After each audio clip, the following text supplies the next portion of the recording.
பகவான் ஸ்ரீராமகிருஷ்ணரின் அமுத மொழிகள். மாலை மணி 3. மதிய உணவிற்கு பிறகு குருதேவர் ஈசானியனின் வீட்டு விருந்தினர் அறையில் வந்து உட்கார்ந்தார். சிரீசும் மாவும் அருகில் அமர்ந்தனர். குருதேவர் சிரீஸிடம் மறுபடியும் பேசத் தொடங்கினார். ஸ்ரீராமகிருஷ்ணர் கூறினார், உன் மனநிலை என்ன? நானே அவன் என்பதா? எஜமான் சேவகன் நிலையா? இல்லறத்தாருக்கு எஜமான் சேவகன் பாவனை மிகவும் நல்லது. எல்லாவற்றையும் செய்கிறான். இந்த நிலையில் நானே அவன் என்ற பாவனை அவனுக்கு எப்படி வரும்? நானே அவன் என்று சொல்பவனுக்கு இந்த உலகம் கனவை போன்றது. சொந்த உடலும் மனமும் கூட கனவை போன்றது.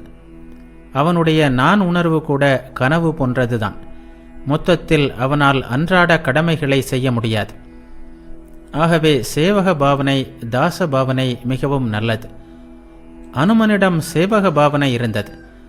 அவர் ராமரிடம், பிரபோ, சில சமயம் நீங்கள் முழுமை, நான் உங்கள் அம்சம் என்றும், சில சமயம் நீங்கள் எஜமான், நான் சேவகன் என்றும் நினைக்கிறேன். ஆனால் உண்மை ஞானம் ஏற்படும்போது நீங்களே நான், நானே நீங்கள் என்று காண்கிறேன் என்றார். உண்மை ஞானம் ஏற்படும்போது நானே அவன் என்ற நிலை வரலாம். ஆனால் அது வெகு தூரத்து விஷயம். சிரீஸ் கூறினார், ஆம் சுவாமி, சேவக நிலையில் மனிதன் கவலையற்று இருக்க முடியும். எல்லோரும் எஜமானனையே நம்பி வாழ்கின்றனர். நாய்க்கு எஜமானினிடம் அதிக பக்தி.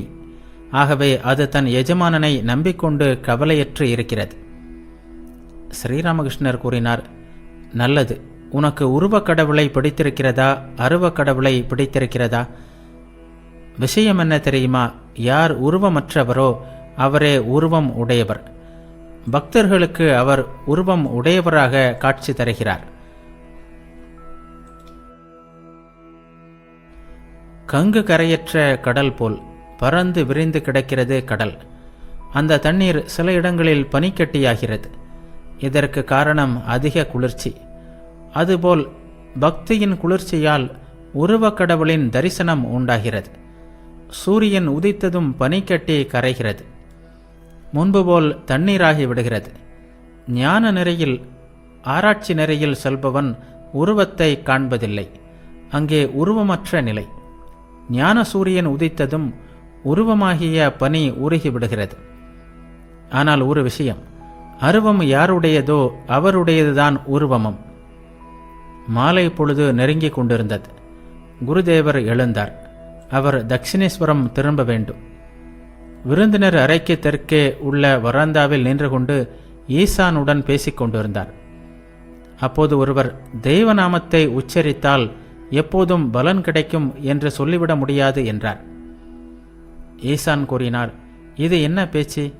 அரச மரத்தின் விதை மிகவும் சிறியதுதான். ஆனால் அதனுள் பெரிய மரம் மறைந்திருக்கிறது. காத்திருந்தால் மரத்தை பார்க்கலாம். ஸ்ரீராமகிருஷ்ணர் கூறினார், ஆமாம் ஆமாம், தாமதமாக பலன் உண்டாகிறது. ஈசானியனின் வீடு அவரது மாமனார் சேத்ரநாத்தின் வீட்டிற்கு கிழக்கில் இருந்தது. 2 வீடுகளுக்கும் இடையில் போய் வர வழி இருந்தது. குருதேவர் அந்த வீட்டு வாசலில் வந்து நின்றார். ஈசானும் அவருடைய உறவினர்களும் அவரை வழியனுப்ப வந்தனர். ஸ்ரீராமகிருஷ்ணர் ஈசானிடம் கூறினார், நீங்கள் இல்லறத்தில் சேற்று மீனை போல் வாழ்கிறீர்கள். குளத்தில் சேறு இருக்கவே செய்கிறது. ஆனால் மீனின் உடலில் ஒட்டுவதில்லை. இந்த மாயா உலகில் வித்யை அவித்யை இரண்டும் உள்ளது. பரமஹம்சர்கள் என்று யாரை சொல்கிறோம்? பாலும் தண்ணீரும் கலந்திருந்தாலும் அன்னப்பறவையைப் போல் தண்ணீரை விலக்கிவிட்டு பாலை எடுக்க தெரிந்தவர்களைத்தான். சர்க்கரை மணல் இரண்டும் கலந்திருந்தாலும் எறும்பைப் போல் மணலை நீக்கி சர்க்கரையை எடுக்க தெரிந்தவர்களைத்தான். மாலை மங்கிக் கொண்டிருந்தது. குருதேவர் ராமச்சந்திரரின் வீட்டிற்கு வந்தார். அங்கிருந்து தட்சிணேஸ்வரம் செல்வார். ராமச்சந்திரர் வீட்டு விருந்தினர் அறையில் குருதேவர் மகேந்திர கோஸ்வாமியுடன் பேசிக் கொண்டிருந்தார். அவரது வீடு அந்த பகுதியில்தான் இருந்தது. குருதேவர் அவரை நேசித்தார். ராம்பாபுவின் வீட்டிற்கு குருதேவர் வந்தால் பொதுவாக அவர் வந்து அவரை தரிசிப்பார். ஸ்ரீராமகிருஷ்ணர் கூறினார், வைணவர்கள், சாக்தர்கள் எல்லோரும் அடையும் இடம் ஒன்றுதான், ஆனால் பாதைகள் வேறு. உண்மையான வைணவர்கள் சக்தியை நிந்திக்க மாட்டார்கள். மகேந்திரர் சிரித்தபடியே கூறினார், சிவனும் பார்வதியும் நமது தாய் தந்தை. ஸ்ரீராமகிருஷ்ணர் சிரித்தவாறே, தேங்க்யூ, தாய் தந்தை, அது சரிதான் என்றார். மகேந்திரர் கூறினார், அது மட்டுமல்ல, யாரையுமே நிந்திக்கக்கூடாது. அதிலும் வைணவனை நிந்திப்பது அபராதம், வைணவ அபராதம். எல்லா அபராதத்திற்கும் மன்னிப்பு உண்டு, ஆனால் வைணவ அபராதத்திற்கு மன்னிப்பே கிடையாது. ஸ்ரீராமகிருஷ்ணர் கூறினார், அபராதம் என்பது எல்லோருக்கும் கிடையாது. ஈஸ்வர கோடிகளுக்கு அபராத குற்றம் கிடையாது. சைத்தன்ய தேவர் போன்ற அவதார புருஷர்கள் இதற்கு உதாரணம். குழந்தை தந்தையின் கையை பிடித்து கொண்டு வரப்பின் மீது நடந்தால் ஒருவேளை குழியில் விழ நேரலாம். ஆனால் தந்தை குழந்தையின் கையை பிடித்து கொண்டால் அந்த குழந்தை ஒருபோதும் விழாது.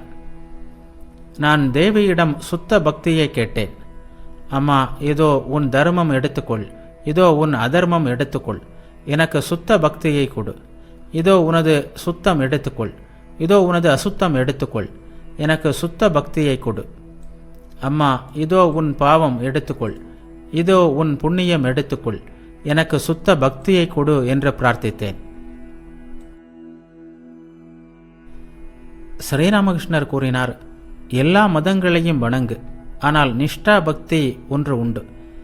எல்லோரையும் வணங்க வேண்டும், சரிதான், ஆனால் ஒன்றை உயிரை கொடுத்து நேசிக்க வேண்டும், அதுதான் நிஷ்டை. ராம வடிவை தவிர வேறு எந்த வடிவமும் அனுமனுக்கு பிடிக்கவில்லை. துவாரகையில் தலைப்பாகை தரித்த கிருஷ்ணனை பார்க்க விரும்பவில்லை கோபியர். அவர்களின் நிஷ்டை அந்த அளவுக்கு இருந்தது. ஒரு பெண் தன் குழந்தன்களுக்கு கை கால் கழுவ தண்ணீர் கொடுக்கிறாள், இருக்கை போடுகிறாள், பலவிதமாக சேவை செய்கிறாள். ஆனால் கணவனுக்கு பணிவிடை செய்வது போல் அவளால் வேறு யாருக்கும் செய்ய முடியாது. கணவனுடன் அவளுடைய உறவே தனிப்பட்டது. ராம் குருதேவருக்கு இனிப்புகளை வழங்கினார். குருதேவர் தட்சிணேஸ்வரத்திற்கு புறப்பட்டார். மாவிடமிருந்து கம்பளி போர்வையையும் தொப்பியையும் வாங்கி அணிந்து கொண்டார். காதுகளை மூடிக்கொள்ளும் கம்பளி தொப்பி அது. அவர் பக்தர்களுடன் வண்டியில் உட்கார்ந்தார். ராம் முதலியோர் அவர் வண்டியில் ஏற உதவி செய்தனர். மாவும் ஏறிக்கொண்டார். தட்சிணேஸ்வரம் நோக்கி பயணம் தொடங்கியது. சனிக்கிழமை, டிசம்பர் 29, 1883, அமாவாசை. காளி கோவிலுக்கு செல்ல இருந்தார் குருதேவர். வழியில் அதர்சேனின் வீட்டிற்கு போவார். அதரும் காளி கோயிலுக்கு செல்வார். வண்டி குருதேவரது அறையின் வடக்கு வராந்தா பக்கமாக வந்து நின்றது. மா வண்டியின் அருகில் நின்று கொண்டிருந்தார். மா ஸ்ரீராமகிருஷ்ணரிடம் கேட்டார், சுவாமி, நானும் வரட்டுமா? ஏன் என்று கேட்டார் ஸ்ரீராமகிருஷ்ணர். வழியில் வீட்டிற்கு ஒரு முறை போய் வரலாம் என்று நினைக்கிறேன் என்றார் மா.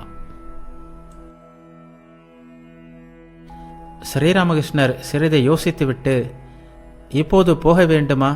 இங்கு சுகமாகத்தானே இருக்கிறாய்?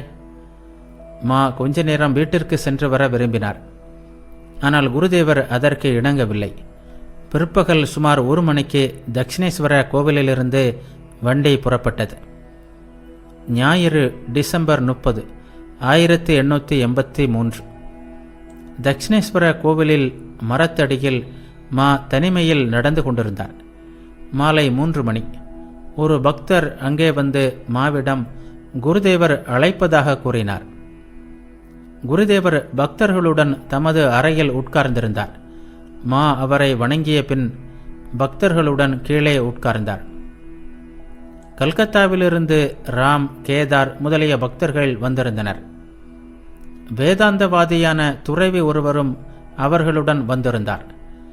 குருதேவர் ராமின் தோட்டத்திற்கு சென்றிருந்தபோது இந்த சாதுவை சந்தித்திருந்தார்.